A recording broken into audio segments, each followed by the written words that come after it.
যেটা ভারতের যারা মৎস্য ব্যবসায়ী এবং বাংলাদেশের মৎস্য ব্যবসায়ী তারা একটা অনুরোধের প্রেক্ষিতে এটা বাণিজ্য মন্ত্রণালয় দিয়েছে। এর সাথে মৎস্য ও প্রাণী সম্পদ মন্ত্রণালয়ের কোনো সম্পর্ক নেই। বাণিজ্য মন্ত্রণালয় স্বাধীনভাবে এটা তারা দিয়েছেন এবং তারা একটা অনুরোধের প্রেক্ষিতে দিয়েছেন।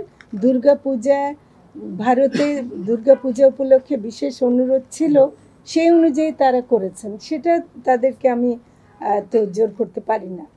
নদী পথগুলোকে একটু ঠিক করে দেন, ইলিশ মাছকে আসতে দেন, ইলিশ মাছকে আসতেও দিতে হবে, উনি বললেন যেতেও দিতে হবে। তো এটা এই বিশ্ব নদী দিবসে অনেক কথা উঠবে, কিন্তু আমার মনে হচ্ছে যে এটা আমার কাছে শিউরে ওঠা মতো একটা তথ্য যে ইলিশ মাছ নদীগুলো ভরাট হওয়ার কারণে বা নানাভাবে দখল হওয়ার কারণে যেভাবে নষ্ট হচ্ছে, এই পথটা যদি আমরা ইলিশ মাছকে দিতে না পারি তাহলে ইলিশ নিয়ে বড় বড় কথা বলে কোনো লাভ নেই।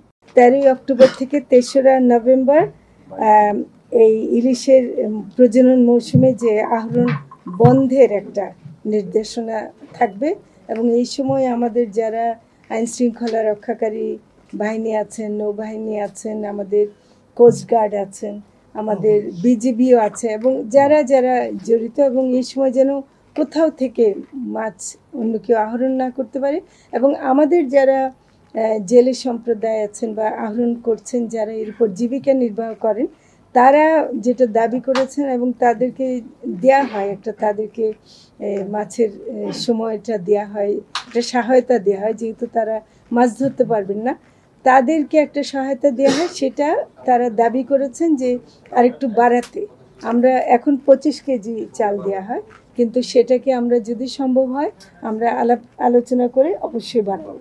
তো সেটা এবং সেটা আমরা তো আলোচনা করব বলছি রেডিমেড, বাজেটের সাথে। এটা সবচেয়ে বড় কথা আজকের দিনের জন্য গুরুত্বপূর্ণ।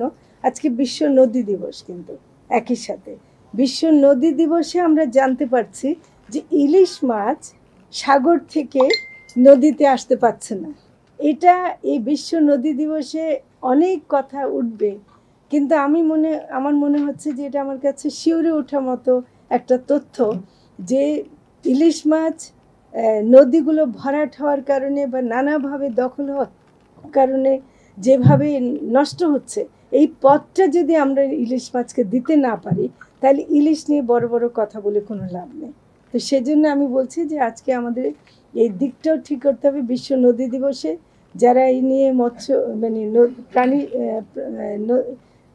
পানি সম্পদ মন্ত্রণালয় এবং যারা এ নিয়ে কাজ, নৌ পরিবহন, আপনাদের সবার প্রতি আমার আহ্বান যে নদী পথগুলোকে একটু ঠিক করে দেন, ইলিশ মাছকে আসতে দেন, ইলিশ মাছকে আসতেও দিতে হবে, উনি বললেন যেতেও দিতে হবে। তো ফলে আসা এবং যাওয়ার পথটা ঠিক না রাখলে আমরা কেউ ইলিশ পাবো না।